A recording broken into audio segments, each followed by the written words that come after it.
बिस्मिल्लाहिर्रहमानिर्रहीम। नई बात के साथ मैं हूं फवाद अहमद। नाज़रीन, पाकिस्तान की तरक्की की राह में एक बड़ी रुकावट पॉलिसीज का अदम तसलसल भी है, और यही मामला अगर तालीम के मैदान में हो, तालीम को तजर्बागाह की जीनत बनाया जाए, तालीम को तजर्बागाह में घसीटा जाए तो सूरत-ए-हाल और गंभीर हो जाती है। हुआ क्या कि पाकिस्तान में 2002 में HEC, जिसका कयाम इसलिए अमल में लाया गया था कि पाकिस्तान में आला तालीम की तरवीज हो, लेकिन वो अपने मकसद से गुज़िश्ता 2-3 सालों से हटती दिखाई देती है। सूरत-ए-हाल यहां तक पहुंच गई है कि पब्लिक सेक्टर यूनिवर्सिटीज बगावत पर उतर रही हैं। जामिया कराची ने 2 साल डिग्री प्रोग्राम, जिसको HEC ने बंद करने का फैसला किया था, जारी रखने का ऐलान कर दिया है। सूरत-ए-हाल सिर्फ यही नहीं है, बगैर मुशावरत के फैसले होते हैं, बगैर मुशावरत के फैसले थोपे जाते हैं, और अब मामला यहां तक आ गया है कि कराची से पेशावर तक मुख्तलिफ यूनिवर्सिटीज तालाबंदी का शिकार होने के करीब हैं। सूरत-ए-हाल कैसे कंट्रोल होगी, मामला है क्या, मामला कैसे सुधरेगा, आज के प्रोग्राम में इसी पे बात करेंगे। हमारे साथ HEC के बानी chairman professor doctor Ataur Rahman मौजूद है। बहुत शुक्रिया डॉक्टर साहब आपके वक्त का। डॉक्टर साहब, आप बानी चेयरमैन है HEC के, और HEC की परवाज को साल 2002 में हमने देखा कि वो एक टेक ऑफ कर गई थी, बड़ी हमवार परवाज थी। फिर ministry of IT and technology हो, या सारा कुछ जो एक सिंक था आपस में, और पाकिस्तान एक तरक्की की राह पे गामजन था, वो हम देख रहे हैं कि खास तौर पर अगर सिर्फ HEC की बात की जाए तो इस वक्त HEC जो है वो एक जवाल का शिकार नजर आती है, जमूद का शिकार नजर आती है। महसूस ये होता है कि वहां पर पॉलिसीज जो है उनको टो नहीं किया जा रहा, उनको फॉलो नहीं किया जा रहा। जो पूरा एक सिस्टम आप बनाकर गए थे, वो सिस्टम जो है वो उसके ताने बाने में बिखरते हुए महसूस हो रहे हैं। तो आखिर प्रॉब्लम आया किस जगह पर ये महसूस होना शुरू हुआ कि HEC अब हाथों से निकल रहा है, और जो आपने एक पूरी एक मेहनत की थी वो मेहनत जाया होते हुए महसूस हो रही है? जी शुक्रिया। बात यह है कि मेरा जो इन्वॉल्वमेंट है आला तालीम से और साइंस एंड टेक्नोलॉजी से, वो सन 2000 में शुरू हुआ, जब मैं minister for science and technology बना, और उस ज़माने में मिनिस्टर फॉर IT और टेलीकॉम भी था।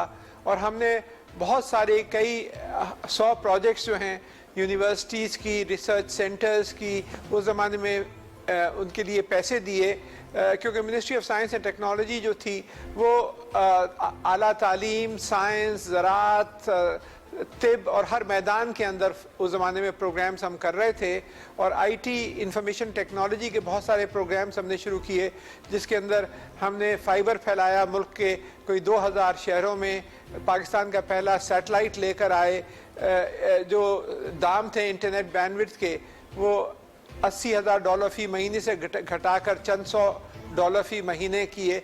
15 साल की टैक्स छूट दी IT इंडस्ट्री को, उससे एक बूस्ट मिला, और सारे यूनिवर्सिटीज़ के अंदर कंप्यूटर साइंस सेंटर्स कायम किए गए, उनको फ़ंड किया गया। तो एक बहुत बड़ा इनकलाबी प्रोग्राम सन 2000 में जब मैं मिनिस्टर था वो शुरू हुआ था। उसके बाद फिर यूनिवर्सिटी ग्रांट्स कमीशन जो था उसको फिर तब्दील किया गया हायर एजुकेशन कमीशन में, और मुझे बानी चेयरमैन के तौर पे वहाँ पहला मैं चेयरमैन लगाया गया HEC का।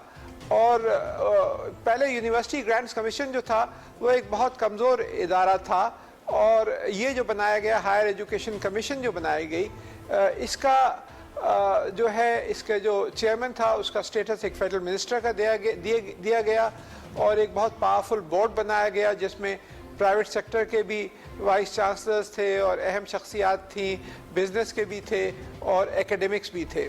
और उसके तहत सन 2000 से 2008 का जो पीरियड था, उसको एक गोल्डन पीरियड बैनुल-अक़वामी तौर पे करार दिया गया।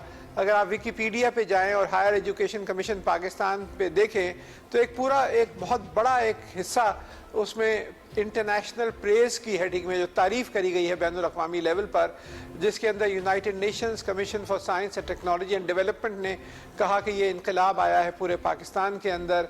हिंदुस्तान परेशान हो गया कि ये क्या हो रहा है, और 22 जुलाई 2006 को इंडियन प्राइम मिनिस्टर की प्रेजेंटेशन दी गई कि पाकिस्तान में ये सब तब्दीलियाँ आ रही हैं, और इससे हिंदुस्तान को एक बहुत बड़ा ख़तरा है। और 23 जुलाई 2006 को हिंदुस्तान टाइम्स, जो इंडिया का लीडिंग न्यूज़पेपर है, उसमें सुर्खियाँ आई, पाक थ्रेट टू इंडियन साइंस, और उसमें मेरा जिक्र था, मेरे प्रोग्राम्स का जिक्र था। इसी तरह बहुत सारे जो इंटरनेशनली उसको बहुत सराहा गया जो कुछ प्रोग्राम्स हमने, क्योंकि हमारा सारा जोर जो था वो क्वालिटी पे था, और क्वालिटी आती है फैकल्टी से, क्वालिटी इमारतों से या इक्विपमेंट से नहीं आती। असल चीज़ असातिज़ा, चाहे वो स्कूल हो, चाहे कॉलेज हो, चाहे यूनिवर्सिटीज़ हो, असातिज़ा का मायार अच्छा है तो खुद ब खुद अच्छी क्वालिटी आ जाएगी। तो 11,000 बच्चों को हमने तकरीबन बाहर भेजा, दुनिया की चोटी की यूनिवर्सिटीज़ में दुनिया का सबसे बड़ा फुल ब्राइट प्रोग्राम स्टार्ट किया गया, जिसमें अमेरिका के जो टॉप यूनिवर्सिटीज़ हैं उनमें भेजा गया, और 97.5% रिटर्न रेट था, जो लोग तालीम हासिल करके वापस आ रहे थे। और इसकी वजह क्या थी? क्योंकि हमने 10 ईयर ट्रैक सिस्टम लेकर आए, जिसके तहत एक उस्ताद की सैलरी जो है एक फेडरल मिनिस्टर की सैलरी से 4-5 गुना ज़्यादा हो गई। डिजिटल लाइब्रेरी कायम की कि हर बच्चे के पास, हर स्टूडेंट के पास, हर रिसर्चर के पास 65,000 किताबें और कोई 25,000 बैनुल-अक़वामी जर्नल्स फ्री में मौजूद हुए।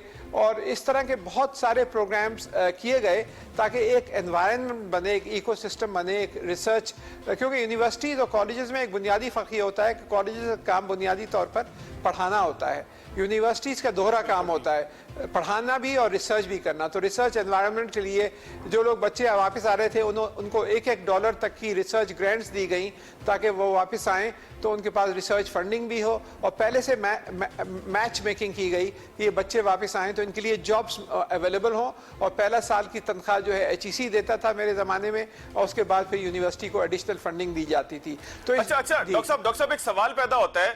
द न्यूज़ में आपका एक आर्टिकल भी आज ही छपा है कि जिसके अंदर आपने वो पूरा सिनेरियो बताया कि जब पाकिस्तान में PhD स्कॉलर्स की एक जरूरत महसूस की गई और उसके ऊपर फिर आपकी क़यादत में HEC ने काम शुरू किया, लेकिन हमने देखा कि HEC ने गुज़िश्ता 2-3 साल में उस पॉलिसी को जो है वो एक ब्रेक लगा दिया। पाकिस्तान में PhD जो प्रोडक्शन थी ये कहकर रोक दी गई कि PhDs का एक जुम्मा बाजार लग गया और हर फर्द के हाथ में PhD की डिग्री है और पाकिस्तान बेरोजगार PhD पैदा कर रहा है।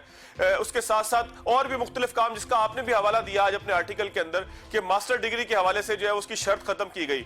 तो आप नहीं समझते कि जो एक तसलसल था आपकी एक पॉलिसी के नतीजे में कि इसके नतीजे में पाकिस्तान में रिसर्च कल्चर जो है फरोग पा रहा था, उसमें भी कहीं पर कोई रोड़े अटकाए गए और नतीजा ये निकल रहा है कि पाकिस्तान अब दोबारा से PhDs की कमी का शिकार हो रहा है? अगर मैं आप ही कलम का दोबारा हवाला दूं। जी बिल्कुल, आप सही फरमा रहे हैं। एक्चुअली पिछले आपने 2.5 साल में देखा कि एक मुल्क दुश्मन पॉलिसीज के ऊपर काम किया गया है।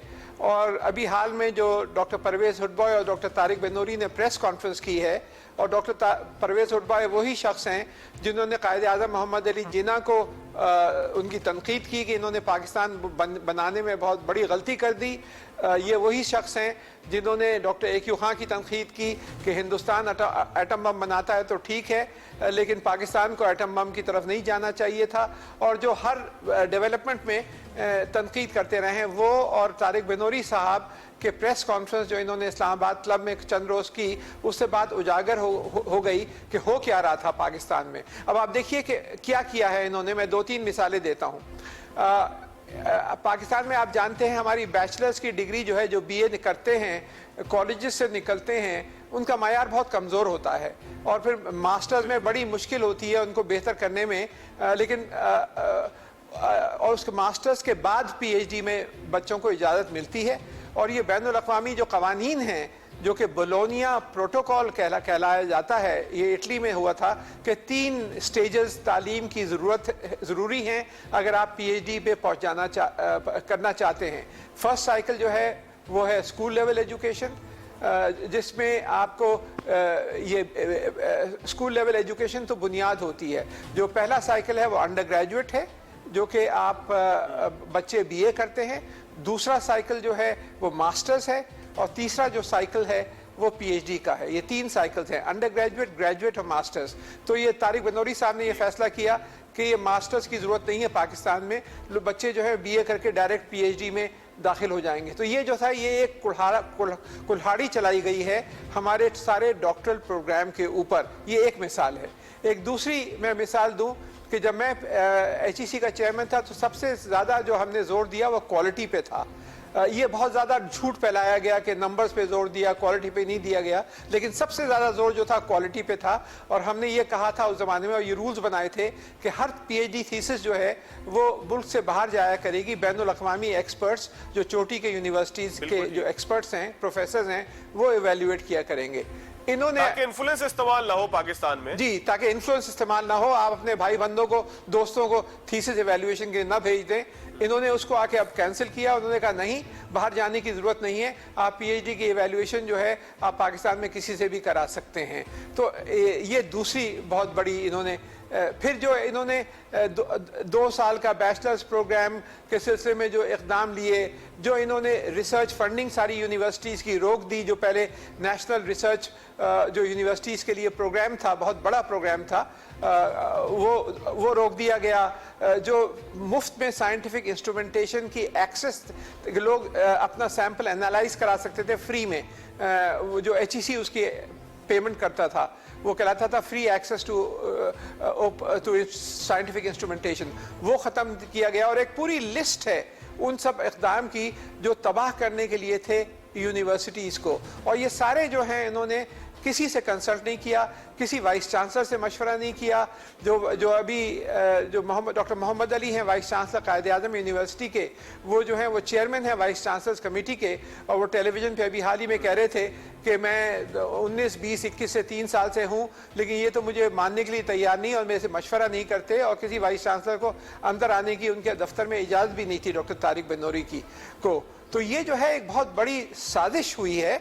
और अगर आप इनका इंटरनेट पे जाके देखें डॉक्टर तारिक बनूरी आए कैसे पाकिस्तान में, तो आपको बहुत बड़ा एक ताज्जुब होगा कि हुआ क्या है, कितना बड़ा धोखा हुआ है इस मुल्क के साथ कि ये जो शख्स हैं इनकी सिर्फ 4 बैनुल अक़वामी पब्लिकेशंस है, सिर्फ 4, जबकि एक एसोसिएट प्रोफेसर बनने के लिए, प्रोफेसर को तो छोड़ दें, एक पाकिस्तान की किसी भी पब्लिक सेक्टर यूनिवर्सिटी में एसोसिएट प्रोफेसर बनने के लिए आपको कम से कम 10 बैनुल अक़वामी पब्लिकेशन चाहिए होती हैं। इनकी 4 हैं, जिनमें से एक जो है वो उन्होंने सेल्फ प्लेजरिज्म कर रखी है, अपनी पब्लिकेशन को दोबारा छाप रखा है। तो 3 पब्लिकेशंस हैं, और 3 पब्लिकेशंस के ऊपर ये यहाँ पे पाकिस्तान की कमज़ोर तरीन यूनिवर्सिटी में ये एसोसिएट प्रोफेसर नहीं बन सकते थे, लेकिन उनको चेयरमैन HEC बना दिया गया, जिसमें 200 वाइस चांसलर जो हैं वो उनके नज़रिए पे काम करते हैं और मजबूर हैं कि उनकी बातें माने। तो ये बहुत बड़ी साजिश हुई है। पाकिस्तान को किसी कौम को ख़त्म करना हो तो उसके आला तालीम को और उसके तालीमी निज़ाम को तबाह कर दो, और यही पाकिस्तान के अंदर हुआ है। आप जाएं देखें, हर यूनिवर्सिटी में बात करें तो आपको सबके पास से यही बात मिलेगी कि ये जो सारी पॉलिसी जो चलती रही हैं ये गलतियां नहीं हो सकती, ये एक डिलिबरेट प्लॉट था, ये एक साजिश थी जो बैनुल अक़वामी तौर पे पाकिस्तान के साथ की गई है कि एक ऐसे आदमी को लाके बिठाया गया जिसके अपने क्वालिफिकेशन जो थी वो बहुत कमज़ोर थी, क्योंकि कानून जो है वो साफ़ है। जो हायर एजुकेशन कमीशन का जो ऑर्डिनेंस है वो ये बताता है कि जो आप चेयरमैन HEC लगाएं वो बैनुल अक़वामी माहिर हो, इंटरनेशनल एमिनेंस होनी चाहिए, वो बहुत अच्छा रिसर्चर्स हो, यानी कि बहुत 100 पब्लिकेशंस होनी चाहिए उसकी, और वो जो है बहुत अच्छा एडमिनिस्ट्रेटर हो, वो सीनियर पोजीशन पे रहा हो, एडमिनिस्ट्रेशन की हो, उसको जानता हो। लेकिन इनमें तीनों में से एक भी चीज़ नहीं थी जो इसमें हुई। तो ये जो है इसी वजह से अब फिर किया ये इन्होंने कि बहुत महंगे महंगे कंसल्टेंट्स गवर्नमेंट के कवानीन के खिलाफ उस पर नैब की सुने तहकीकात भी इनिशिएट होने वाली है डॉक्टर साहब। जी, नैब ने फिर उनके खिलाफ तहकीकात शुरू कर दी हैं कि आपने ये मोटी मोटी सैलरीज पे ऐसे कंसल्टेंट्स रख लिए हैं जिनकी इजाज़त गवर्नमेंट के कवानीन के तहत नहीं है, क्योंकि HEC जो है वो गवर्नमेंट का एक इदारा है और उसको गवर्नमेंट के कानून को सख्ती से फॉलो करना होता है। तो ये उसको नज़रअंदाज करते हुए इन्होंने और स्टेक होल्डर्स से बातचीत किए बगैर इन्होंने ये बहुत सारी पॉलिसीज़ लाए हैं ये जिसके बुनियाद पर सारे वाइस चांसलर इनसे नाला हैं। एग्जीक्यूटिव डायरेक्टर HEC ये नहीं लगाया कई साल तक, बल्कि टेम्परेरी काम चलाते रहे। एक्टिंग जनरल एक साहब थे रिटायर्ड जनरल, उनको लगा दिया, इस तरह दूसरे लोगों को टेम्परेरी लगाते रहे।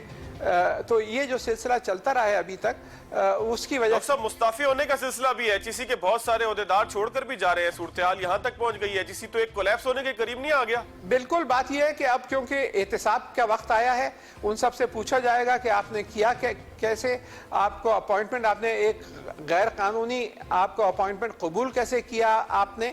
तो इससे पहले कि एहतसाब का अमल शुरू हो, बहुत से लोग जो हैं वो इस्तीफ़ा दे के अलग हो रहे हैं, क्योंकि जानते हैं कि आगे नैब ने भी कार्रवाई शुरू कर दी है और एग्जिट कंट्रोल लिस्ट पर भी शायद तारिक बनूरी साहब को डाला जाए, क्योंकि जो कुछ हुआ है ये कोई छोटी बात नहीं थी जो की गई है। ये पाकिस्तान के आला तालीम के साथ बहुत बड़ी तबाही है। दरअसल हमें ये डॉक्टर साहब एक अगर आपकी इजाजत तो एक छोटा सा ब्रेक ले लूं, कमर्शियल ब्रेक लेता हूं, मैं दोबारा आपकी तरफ आता हूं। नाज़रीन, एक छोटा सा कमर्शियल ब्रेक लेते हैं डॉक्टर साहब की इजाजत से।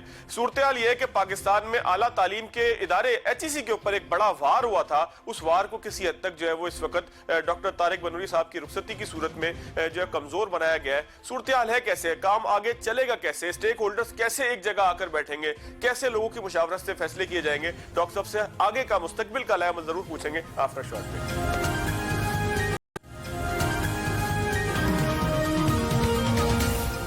ब्रेक के बाद एक बार था फिर खुशामदीद। हमारे साथ मौजूद है HEC के बानी chairman professor doctor Ataur Rahman साहब। और पाकिस्तान में अगर ये कहा जाए कि इनकलाबी तब्दीली उस दौर में आई कि जब डॉक्टर अताउर रहमान साहब मौजूद थे, फिर चाहे वो IT इंडस्ट्री के अंदर हो, फिर चाहे वो हायर एजुकेशन कमीशन के अंदर हो या इससे दीगर मुल्क चीजों के अंदर हो, और आजकल भी डॉक्टर साहब पाकिस्तान में नॉलेज इकॉनमी उसकी एग्जीक्यूशन की पूरी कोशिश कर रहे हैं कि पाकिस्तान दुनिया के तरक्की याफ्ता ममालिक के बराबर आके खड़ा हो, उस सफ में आके खड़ा हो कि जहां पर पाकिस्तान तालीमी मैदान में दुनिया के साथ उसका शुमार किया जा सके। डॉक्टर साहब दोबारा गुफ्तगू शुरू करते हैं। HEC का एक कोलैप्स तो हो गया, जाहिर है आगे बढ़ने की एक सूरत-ए-हाल क्या होगी? आपका एक बड़ा तजुर्बा है, फिर जिस तरह से आपने बताया कि पाकिस्तान के सैटेलाइट से लेकर पाकिस्तान के अंदर ब्रॉडबैंड की फराहमी तक, जाहिर है कि ये एक छोटा काम नहीं है, ये एक बहुत बड़ी एक टेक्नोलॉजी की डिफिजन थी जो आपके दौर में हुई, आपके हाथों से हुई, आपने किया, सारा काम किया। फिर हायर एजुकेशन कमीशन का मामला है, यूनिवर्सिटीज के पास बजट नहीं हुआ करता था, यूनिवर्सिटीज के पास बसें नहीं थी, यूनिवर्सिटीज के पास लैब्स नहीं थी, यूनिवर्सिटीज के पास डिजिटल एक्सेस नहीं था, वो सारा काम आपके दौर में हुआ। डॉक्टर साहब, सूरत-ए-हाल को आगे कैसे लेके चलेंगे? अगर हायर एजुकेशन कमीशन को आगे लेकर चलना हो, खास तौर पे आपकी जो टास्क फोर्स है, अगर उसके साथ इसको सिंक कर गुफ्तगू की जाए तो क्या मामला होगा? आगे की तरफ रास्ता निकलेगा कैसे? जी, बात यह है कि हमें यह समझना चाहिए कि आज की दुनिया इल्म की दुनिया है, और वही ममालिक आगे बढ़ रहे हैं जिन्होंने ये समझ लिया है कि उनकी असल दौलत उनकी अफरादी क़ुव्वत से वाबस्ता है। पाकिस्तान के पास अल्हम्दुलिल्लाह कोई 10 करोड़ अफराद ऐसे हैं जो 20 साल से कम उम्र के हैं। तकरीबन 70% आबादी है पाकिस्तान की जो है वो 30 साल से कम उम्र की है। तो एक बहुत बड़ी एक एडवांटेज है एक कि हमारे पास इतना जो नौजवान लोग इतने मौजूद हैं, जो कि एक बहुत बड़ी परेशानी है ऐसे ममालिक के लिए जैसे कोरिया है, जापान है और दूसरे ममालिक जहाँ एजिंग पॉपुलेशन है। तो हमारी सारी सिमत जो है वो एक इल्म पर मबनी मईशत, एक ऐसी मईशत जिसमें हम इन बच्चों को ट्रेन करें दुनिया के आला तरीन यूनिवर्सिटीज़ में, हम अपनी जामियात को मजबूत करें और इनको मुंसलिक करें ज़राअत से और सनत से, ताकि बैनुल-अक़वामी लेवल पर हमारी एक्सपोर्ट्स बढ़ सकें। क्या वजह है कि छोटा सा सिंगापुर, आबादी 55 लाख, कराची से 1/4 आबादी, पिछले साल की एक्सपोर्ट्स 330 अरब डॉलर, पाकिस्तान की एक्सपोर्ट 25 अरब डॉलर, आबादी 22 करोड़, सिंगापुर आबादी 55 लाख, एक्सपोर्ट्स 330 अरब डॉलर। वजह ली क्वान यू और उसका विजन कि हमें आगे बढ़ना है तो सिर्फ हमें तालीम और तालीम पे जोर देना पड़ेगा, और फिर उसको एक नॉलेज इकॉनमी, इल्म पर मबनी मईशत की तरफ जाना होगा। क्योंकि आजकल जो कुदरती वसाइल की अहमियत कम से कमतर हो गई है, और आजकल जो तेज़ी से उभरती हुई टेक्नोलॉजीज़ हैं वो सारी दुनिया को तब्दील कर रही हैं। मिसाल के तौर पे मसनूई जहानत, आर्टिफिशियल इंटेलिजेंस, और ये सारे जो बात कर रहा हूँ मैं, जो आपने पूछा कल क्या करना चाहिए, यूनिवर्सिटीज़ में क्या होना चाहिए, वही जवाब मैं दे रहा हूँ यहाँ पर। आर्टिफिशियल इंटेलिजेंस जो है, ये मैकेंजी ग्लोबल की रिपोर्ट आई है कि 15.7 खरब डॉलर, अरब नहीं खरब डॉलर का इम्पैक्ट होगा अगले 5-6 साल में खाली आर्टिफिशियल इंटेलिजेंस का। इसी तरह industrial biotechnology, next generation genomics, nano technology, new materials, regenerative medicine वगैरह वगैरह, बहुत सारी नई उभरती हुई टेक्नोलॉजीज़ हैं जो पूरी तरीके से सारा, ये गाड़ियाँ जो आपके पास सड़कों पर चलती हैं सारी गायब हो जाएंगी। सारी इलेक्ट्रिक कार्स आज से 5 से 10 साल में जो आपका कंबस्टन इंजन है और पेट्रोल इंजन है ये गायब हो जाएगा, सारी जो है इलेक्ट्रिक कार्स आ जाएंगी। तो ये बहुत बड़ी तब्दीली आ रही है दुनिया के अंदर। हमें इस तब्दीली के लिए, इस चौथे सनती इनकलाब के लिए अपने बच्चों को अपने स्कूल, कॉलेजेस और यूनिवर्सिटीज़ में तैयार करना है। इसको HEC को फिर अपने जो प्रोग्राम्स हैं उनको मुंसलिक करना होगा جو ہمارے نالج اکانومی ٹاسک فورس کے پروگرام سے, تاکہ ہم ایک سمت میں ڈرے. ابھی تک یہ ہو رہا تھا کہ ڈاکٹر طارق بنوری سارے نالج اکانومی ٹاسک فورس کے پروجیکٹس کو سب ضائع ہوا ہے, کوئی فائدہ نہیں ہے, نالج اکانومی پرانی چیز ہے, ہمیں چھوڑ دینا چاہیے, ہمیں انڈر گریجویٹ ایجوکیشن کی طرف زور دینا چاہیے. یہ ان کا فلسفہ تھا کہ پاکستان میں ریسرچ کی اور یونیورسٹی. یہ تو ان کا مینڈیٹ ہی تھا, انڈر گریجویٹ ان کا تو مینڈیٹ ہی نہیں تھا. ایچ ای سی کا مینڈیٹ تو گریجویشن کے بعد شروع ہوتا ہے. پریسائسلی, تو لیکن نہیں, وہ سارا زور ان کا انڈر گریجویٹ تھا کہ ٹھیک ہے انڈر گریجویٹ ایجوکیشن بہت اہم ہے, میں مانتا ہوں, اور یونیورسٹیز میں انڈر گریجویٹ ایجوکیشن بھی ہوتی ہے, پوسٹ گریجویٹ بھی ہوتی ہے, لیکن دونوں کو ساتھ لے کے چلنا پڑتا ہے. اور معیار کیسے پیدا ہوتا ہے, جیسے میں نے کہا اچھے اساتذہ سے. تو ان کے پاس 50 ارب روپے کی, 50 ارب, ذرا سوچئے, روپے کی اسکالرشپس لیے بیٹھے رہے ہیں پچھلے 3 سال سے. 8,000 وظیفے یہ دے سکتے تھے, مشکل سے 500 دے پائے ہیں, اور زیادہ تر بچوں کو ہنگری بھجوایا ہے, جو U S A, Europe, Germany, France, Italy, جو میں بھجوا رہا تھا اس زمانے میں 11,000 بچوں کو میں نے اس زمانے میں, اور ہمارے بعد جو دوسرے چیئرمین آئے تھے انہوں نے بھجوایا تھا. اس کے بجائے زیادہ تر ہنگری بھجواتے رہے, اور یہ جو ہے سارا اسکالرشپ پروگرام روک لیا. اس کے ساتھ ساتھ یونیورسٹیز کی ایکسپینشن کی اجازت دی. پچھلے 3 سال میں 50 نئی جامعات بنا لی انہوں نے. کیا ہے, فیکلٹی ہے نہیں, یونیورسٹیز آپ بنائے جا رہے ہیں. نتیجہ کیا ہوگا, نتیجہ یہ ہوگا کہ پورا آپ کا اعلیٰ تعلیم جو ہے کولیپس ہوگا, اور یہی پی ایچ ڈی پروگرام, یہی انڈر گریجویٹ. اب یہ ہمیں کرنا یہ ہے کہ ہمیں یونیورسٹیز کو بین الاقوامی رینکنگ پر لے کر آنا ہے. جب میں تھا سن 2002 میں, جب میں بنا تھا چیئرمین ایچ ای سی, ایک بھی یونیورسٹی ٹاپ 300, 400 یا 500 بین الاقوامی رینکنگ میں نہیں تھی. جب میں نے چھوڑا 2008 میں استعفیٰ دے کر, تو ہماری 4 یونیورسٹیز جو تھیں وہ ٹاپ 300, 400 اور 500 میں ہائر ایجوکیشن ٹائمز یو کے رینکنگ کے حساب سے آ گئی تھیں. لیکن اس کے بعد جو ہے پھر جو حکومتیں آئیں انہوں نے وہ سپورٹ نہیں کیا اعلیٰ تعلیم کو, تو یہ سلپ ہو کے باہر ہو گئیں. تو واپس ہمیں بین الاقوامی لیول پہ اپنی یونیورسٹیز کو لانا ہوگا, بین الاقوامی یونیورسٹیز قائم کرنی ہوں گی پاکستان میں. میں نے, حالانکہ میں کوئی آفیشیل پوزیشن میں نہیں تھا, میں پرائم منسٹر عمران خان صاحب کے پاس گیا آج سے 3 سال پہلے, جب پرائم منسٹر جب وہ بننے والے تھے اس سے کچھ عرصے پہلے, اور میں نے کہا کہ میں یہ بین الاقوامی یونیورسٹی بنانا چاہ رہا تھا, لیکن پی پی پی کی حکومت نے اس زمانے میں آ کے پورا پروگرام ختم کر دیا تھا, تو اس کو اگر آپ چاہیں تو میں شروع کر سکتا ہوں دوبارہ. تو میں نے کہا ٹھیک ہے, میں کے پی کے گورنمنٹ سے فنڈنگ کراتا ہوں. تو یہ ہم نے سن 2018 کی جنوری میں پروجیکٹ منظور ہوا, اور 2020 کے ستمبر میں, یعنی کہ 2.5 سال کے اندر یہ پروجیکٹ جو ہے کمپلیٹ ہو گیا. کلاسز سٹارٹ ہو گئی ہیں. دنیا کی پہلی غالباً یہ یونیورسٹی ہے جس میں 8 بین الاقوامی یونیورسٹیز, 3 آسٹریا کی اور 5 چائنا کی, اس میں مل کر یہاں پہ پارٹنر کر رہی ہیں اور اپنی ڈگریاں بھی دیں گی. اور ایک نئی یونیورسٹی ہم نے شروع کری ہے سیالکوٹ میں, اس کا 500 ایکڑ زمین پنجاب حکومت نے دے دی ہے, اور وہ بھی اسی طرح بین الاقوامی یونیورسٹی ہوگی. اور پھر جو پرائم منسٹر ہاؤس کی جو یونیورسٹی ہے, جس کو 2 سال تک طارق بنوری اور ایچ ای سی نے بلاک کر کے رکھا, اس کو بھی اب شروع کرنے جا رہے ہیں دوبارہ کہ اس کو تیزی سے اس کو آگے بڑھائیں. تو ہمیں ایک جال پھیلانا ہے ملک میں معیاری یونیورسٹیز کا, اور ساتھ کے ساتھ اپنی جو ایگزسٹنگ یونیورسٹیز ہیں ان کو مضبوط کرنا ہے, ان کو ابھارنا ہے, تاکہ ہم جو ہے بین الاقوامی لیول پہ پہنچ سکیں, اور پھر ہم ان کو ایسے پروجیکٹس کریں جس کا امپیکٹ ہو عام آدمی کی زندگی پر.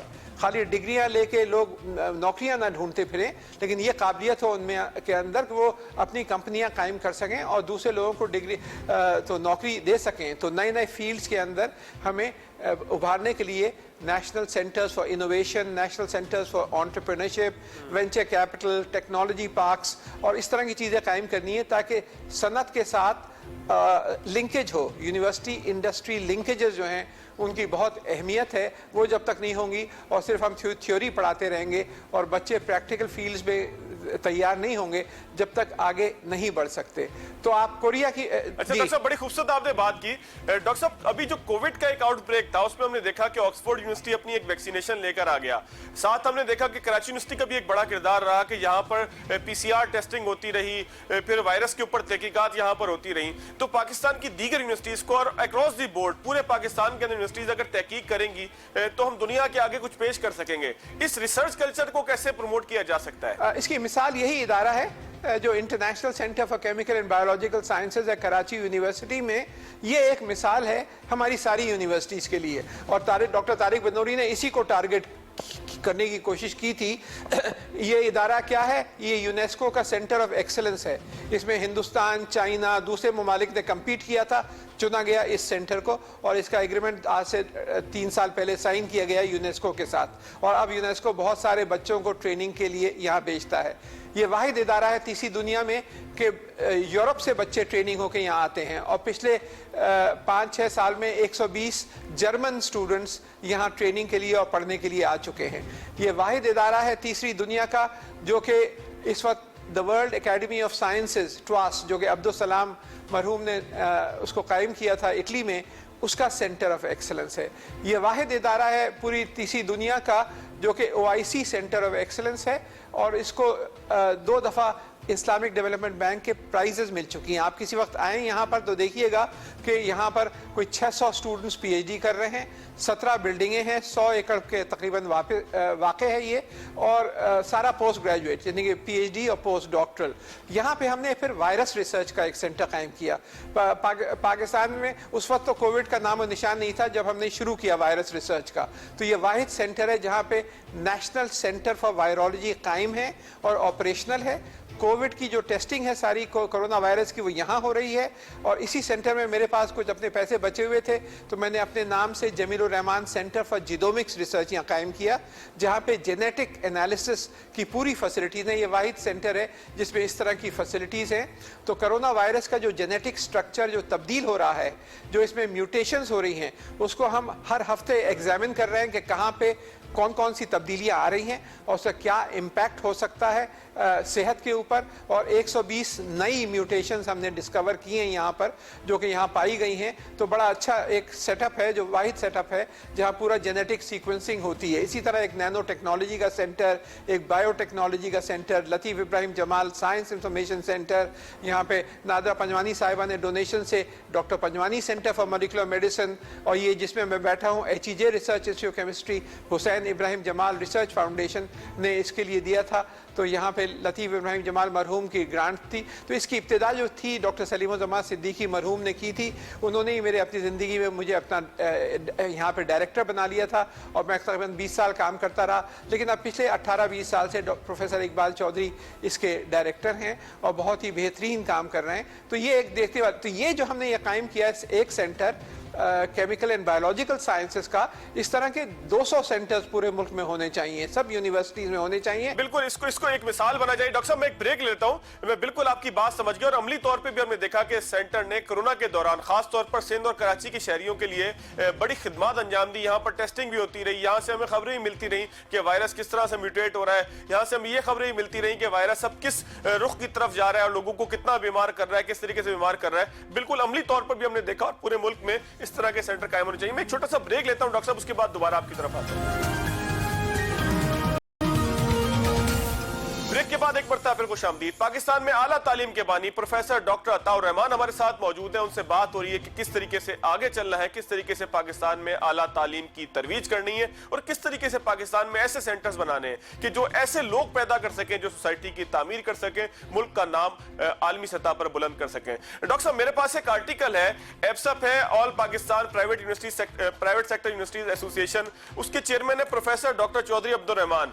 उनका एक आर्टिकल मेरे पास है जिसमें वो 3-4 चीजें उन्होंने की है। मैं चाह रहा था कि उसके ऊपर भी कुछ आपसे बात हो जाए। एक तो उन्होंने ये बताया कि HEC के आपके दौर में जो कुछ काम हुआ इब्तिदाई उन्होंने यहां से की है, कि उसके बाद आउटस्टैंडिंग किस्म का काम जो है उसका तसलसल आखिरी 3-4 साल में बरकरार नहीं रखा जा सका। इसके साथ साथ डॉक्टर साहब एक चीज वो ये कहते हैं कि वन विंडो ऑपरेशन की तरफ जाना चाहिए तालीम के मामले में खास तौर पर। फिर वो कहते हैं कि पाकिस्तान में 50% एनरोलमेंट जो है तकरीबन वो प्राइवेट सेक्टर के पास होती है, लेकिन प्राइवेट सेक्टर को उस तरीके से रिकॉग्नाइज नहीं किया जाता, और हमारी ब्यूरोक्रेसी ये समझती है कि प्राइवेट सेक्टर शायद उनका दुश्मन है। इस कल्चर को कैसे तब्दील किया जाएगा, प्राइवेट सेक्टर को साथ कैसे लेकर चला जा सकता है, सूरत-ए-हाल की बेहतरी के लिए प्राइवेट सेक्टर की खिदमत को कैसे रिकॉग्नाइज किया जा सकता है? डॉक्टर साहब इसको उसी तरह करना पड़ेगा जैसे मैंने अपने ज़माने में शुरू किया था। मैंने उस ज़माने में कैबिनेट से ये मंजूर कराया था कि हमारे जो गवर्नमेंट के जो पैसे हैं जो पब्लिक सेक्टर डेवलपमेंट प्रोग्राम के तहत जो डेवलपमेंट फंड दिए जाते हैं वो सिर्फ पब्लिक सेक्टर यूनिवर्सिटीज़ के लिए नहीं होने चाहिए, बल्कि प्राइवेट सेक्टर के जो इदारे हैं वहाँ भी हमारे ही बच्चे पढ़ रहे हैं, उनको भी आगे बढ़ाना चाहिए। तो उस कैबिनेट ने ये मंजूरी दे दी थी। और फिर एक प्रोजेक्ट PC1 इत्तेफाक से लम्स का ही था, वहाँ पे एक इंजीनियरिंग फैकल्टी कायम करनी थी, उसके लिए कोई 1.5 अरब रुपए की गवर्नमेंट ने उस ज़माने में मंजूरी दी थी जब मैं चेयरमैन था HEC का। और मैंने उस ज़माने में कोई 12 या 15 प्राइवेट सेक्टर यूनिवर्सिटीज़ की शॉर्ट लिस्टिंग करी थी, जिनको हम चाहते थे कि गवर्नमेंट फंडिंग जो है उसी अंदाज से देती रहे, लेकिन फिर बाद में उसको कंटिन्यू नहीं किया गया। तो मैं चाहूँगा कि आगे की तरफ जब हम देखें तो हम प्राइवेट सेक्टर की भरपूर मदद करें, वहाँ पे एक्सेलेंस लेकर आएँ, ताकि वो ये जो है ये हमारे ही बच्चे, जैसे मैंने अर्ज़ किया, पढ़ते हैं, इनको बढ़ाया जाए। और ख़ास तौर पे बैनुल-अक़वामी लिंकेजेस कराई जाएँ पब्लिक और प्राइवेट सेक्टर की। मैं आपको बताऊं, मैं अभी चाइना गया हुआ था पिछले साल। वहाँ चाइनीज़ जो प्रेसिडेंट हैं, प्रेसिडेंट शी जिनपिंग, उन्होंने चाइना का सबसे बड़ा एजाज़ मुझे दिया, जो international science and technology collaboration award था। और मेरे नाम से एक बहुत बड़ा रिसर्च इदारा भी कायम किया गया है चांगशा में, और मलेशिया में उससे पहले कायम हो चुका था कुआलालंपुर में। और उनसे जब मेरी बातचीत हुई तो वो यही फरमा रहे थे कि आपको अगर आगे बढ़ना है तो चाइना की पॉलिसीज़ अख्तियार करें अपनी पब्लिक सेक्टर और प्राइवेट सेक्टर यूनिवर्सिटीज़ के लिए। वो पॉलिसीज़ क्या हैं कि आपको अपने सबसे पहले तो ज़राअत को बेहतर करना है, ताकि वहाँ से, क्योंकि गुर्बत दूर हो, उसके साथ साथ अपनी यूनिवर्सिटीज़ को, जामियात को मजबूत करना है। फिर सनत के साथ लिंकेजेस करनी है, ताकि आपकी यूनिवर्सिटीज़ सिर्फ थ्योरेटिकल रिसर्च ना करें, बल्कि उनका इम्पैक्ट जो है वो नए प्रोडक्ट्स और नए प्रोसेस की एक्सपोर्ट बढ़ें। और इसके साथ ही इनोवेशन और एंटरप्रेन्योरशिप को प्रमोट करना है, यानी कि जिद्दत तराजी को आपको बढ़ाना है। तो यही हमें पॉलिसीज़ यहाँ आगे इख्तियार करनी है। उसमें HEC जो है एक बुनियादी तौर पे एक मजबूत इदारा था, अब दोबारा मजबूत बनाया जा सकता है। उसका बोर्ड मजबूत होना चाहिए, उसके प्रोग्राम ऐसे होने चाहिए जो कि मुल्क दुश्मन ना हो, जो कि पिछले 3 साल से रहे, और वो परवेज़ हुडबॉय साहब जैसी पॉलिसीज़ के ऊपर अमल ना करें जो कि कायदे आज़म तक को क्रिटिसाइज़ करते हैं, बल्कि हमें ये मुल्क जो है बहुत हमने खून पसीने बहा के हासिल किया है। और यहाँ पे इतना टैलेंट कूट कूट के भरा है। अपने बच्चों को देखें आप, दुनिया में टॉप करते हैं O लेवल्स और A लेवल्स, बेहतरीन दिमाग है हमारे यहाँ अल्हम्दुलिल्लाह। अगर हमें ज़रा से इनको मदद की जाए और इनको बेहतरीन जगहों पे ट्रेनिंग दी जाए, यूनिवर्सिटीज़ में अब्जॉर्ब किया जाए और फिर माहौल इनको दिया जाए। अब देखें ना, पाकिस्तान सिर्फ 700-800 पब्लिकेशन करता था सालाना बैनुल-अक़वामी तौर पे सन 2000, 2001, 2002 में। जो मैंने चेंजेस लाया मैं, तो 2017 में हमने हिंदुस्तान को ओवरटेक किया और हमारी अब तकरीबन 20,000 पब्लिकेशन, यानी 6-7 से बढ़कर, तो per capita research publication Pakistan Hindustan से अल्हम्दुलिल्लाह आगे बढ़ चुका है। और ये वही इक़दाम थे जिसकी वजह से इंडिया परेशान हुआ था, जिसका मैंने जिक्र किया है। तो ये पॉलिसीज़ को हमें आगे बढ़ाना है। नॉलेज इकॉनमी टास्क फोर्स के जो प्रोजेक्ट्स हैं, जो कि ज़राअत, नई टेक्नोलॉजीज़, न्यू मटीरियल्स, इस तरह के जो प्रोजेक्ट्स हैं, उसमें artificial intelligence, internet of things और इन किस्म की टेक्नोलॉजी जो है उनके साथ मुंसलिक करना है और फिर नए इंडस्ट्रीज़ की तरफ जाना है। क्योंकि अगर एक सेंटेंस में आप मेरे से पूछें कि पाकिस्तान की पॉलिसी क्या होनी चाहिए, तो मेरा जवाब होगा the ability to manufacture and export high technology items. ये काबिलियत कि आप आला टेक्नोलॉजी के आइटम्स को बना सकें और उनको एक्सपोर्ट कर सकें। ये एक वाहिद सेंटेंस में मैंने पूरे समंदर को समाने की कोशिश की है कूजे में, कि ये जब तक नहीं हो सकता जब तक यूनिवर्सिटीज़ मजबूत ना हो, रिसर्च सेंटर्स मजबूत ना हो और फिर लिंकेजेस ना हो उनके आपके मुख्तलिफ इंडस्ट्रीज़ के साथ। और यही सिमत होनी चाहिए आइंदा इंशाअल्लाह हायर एजुकेशन कमीशन की। अच्छा डॉक्टर साहब आपने एक बात की जामियात की खुद मुख्तारी की, यानी कि हर जामिया अपने चार्टर के मुताबिक, हर यूनिवर्सिटी अपने चार्टर के मुताबिक आज़ाद होती है अपने फैसले करने में। लेकिन हम यहाँ पर देखते हैं कि बहुत सी मर्तबा सियासी दबाव होता है या कुछ शख्सी दबाव होता है कि उनको डिक्टेट करने की कोशिश की जाती है। खासतौर पर हम ये देखते हैं कि प्राइवेट सेक्टर के अंदर बाज दफा अप्रूवल्स के मामला 10-10, 12-12 साल तक जो है वो लटके रहते हैं। हालांकि दुनिया वन विंडो ऑपरेशन की तरफ जा रही है। अगर कोई नया प्रोग्राम 4 साल 5 साल तक अप्रूवल के लिए HEC के पास पड़ा रहेगा तो उस वक्त तक तो 5 साल बाद तो उसकी जरूरत ही खत्म हो जाएगी सोसाइटी के अंदर और इंटरनेशनली उसको तस्लीम नहीं किया जाएगा। इस सिस्टम को कैसे तेज किया जा सकता है? देखिए, इसके 2 पहलू हैं। एक पहलू यह है कि HEC जो है वो एक ऐसा इदारा है जो कि सिर्फ सपोर्ट करता है जामियात को कानूनी तौर पे। वो जो है वो इम्पोज नहीं कर सकता यूनिवर्सिटीज को ये करो या ना करो। हाँ, डिग्री रिकग्निशन का पावर है। तो HEC का इस हद तक तो सही है कि वो देखे कि क्वालिटी में कोई कॉम्प्रोमाइज़ तो नहीं हो रही। जहाँ जो नए प्रोग्राम शुरू हो रहे हैं वहाँ पे फैकल्टी है या नहीं, वो इक्विपमेंट है या नहीं, वो फैसिलिटी, इस हद तक सही है। वो देखे और फिर उसकी इजाज़त दे दे। लेकिन उसको ज़्यादा इंक्लूड करना और कहना ये वाला प्रोग्राम आप शुरू नहीं कर सकते, ये शुरू कर सकते हैं, इसकी बिल्कुल इजाज़त नहीं है। और HEC का जो मैंडेट है उसको उन्होंने एक्सीड किया है। ये मैंडेट ही नहीं है। आप कानून पढ़ लें, HEC का ऑर्डिनेंस तो मैंने ही बनाया था, उसके अंदर हमने सिर्फ 2 पावर्स रखे थे HEC के पास, एक डिग्री रिकग्निशन का कि डिग्री रिकग्नाइज करें या ना करें, और दूसरा फाइनेंस का कि किसको कितनी फाइनेंसेस मिलने हैं। इसके अलावा कोई पावर नहीं है और ऑर्डिनेंस बिल्कुल साफ है। सिर्फ सपोर्टिंग रोल है कि HEC को यूनिवर्सिटीज, क्योंकि यूनिवर्सिटीज़ ऑटोनोमस बॉडीज़ होती हैं, वो उनके अपना वाइस चांसलर होते हैं, अपनी उनकी एकेडमिक काउंसिल, अपना सिंडिकेट, अपने सेनेट, वो तय करते हैं क्या वो करें क्या ना करें। HEC का कोई इख्तियार नहीं है किसी यूनिवर्सिटी को कहना कि आप ये पढ़ाएं या नहीं, ये नहीं पढ़ाएं। और ये जो अगर HEC करता रहा है तो ये बिल्कुल गैर कानूनी हरकत थी HEC की, जिसकी वजह से बहुत नुकसान हुआ है। अच्छा डॉक्टर साहब प्रोग्राम इख्तिताम की तरफ है। अगर इसको कंक्लूड करें आज के पूरे प्रोग्राम को, खास तौर पर जो आपने एक बड़ी खूबसूरत बात की कि पाकिस्तान में जॉब प्रोड्यूसर पैदा किए जाए, और खास तौर पर इमरान खान साहब का जो एक विजन है, नए पाकिस्तान का एक विजन है कि यहाँ पे इंडस्ट्री हो, यहाँ से ऐसी चीजें प्रोड्यूस हो सके जो दुनिया भर के लिए, पाकिस्तान के लिए डॉलर भी कमा सके और पाकिस्तान का नाम भी रोशन कर सके। कैसे कंक्लूड करेंगे आज के प्रोग्राम को इस बात के साथ? मैं ये कहूँगा कि जो सबसे आला तरजीह होनी चाहिए हमारी हुकूमत की भी और हमारे यूनिवर्सिटीज़ की और HEC की भी, वो ये कि ऐसे बच्चे प्रोड्यूस हो जिनको जॉब्स मिल सकें, जो कि नई कंपनियां बना सकें, जो कि उनमें ये काबिलियत हो कि वो नए नए इजादात कर सकें और एक ऐसे रास्ते पे चल सकें जिस पे चाइना चला है या सिंगापुर चला है या कोरिया चला है। चाइना जो है 30 साल पहले क्या था, आज चाइना जो है उसने अमेरिका को पीछे छोड़ दिया है न्यू टेक्नोलॉजीज़ में, कटिंग एज टेक्नोलॉजीज़ में। आज से 30-40 साल पहले सिंगापुर क्या था, कोरिया क्या था।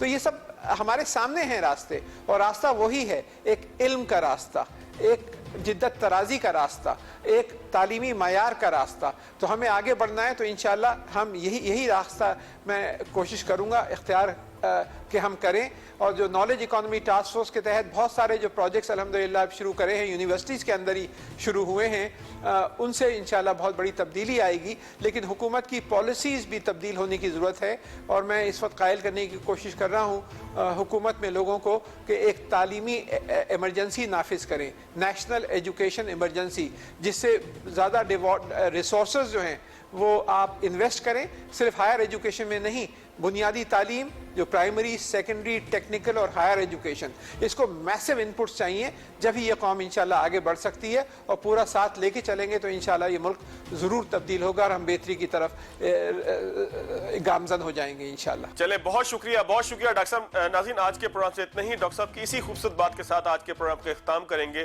कि इल्म का रास्ता ही तरक्की का रास्ता है। जब तक कोई कौम उसको प्रमोट नहीं करेगी, कोई कौम उसको जो है रिकॉग्नाइज नहीं करेगी, उस वक्त तक तरक्की नहीं हो पाएगी। आज के प्रोग्राम से इतना ही। अगले प्रोग्राम तक याद दीजिए। अल्लाह।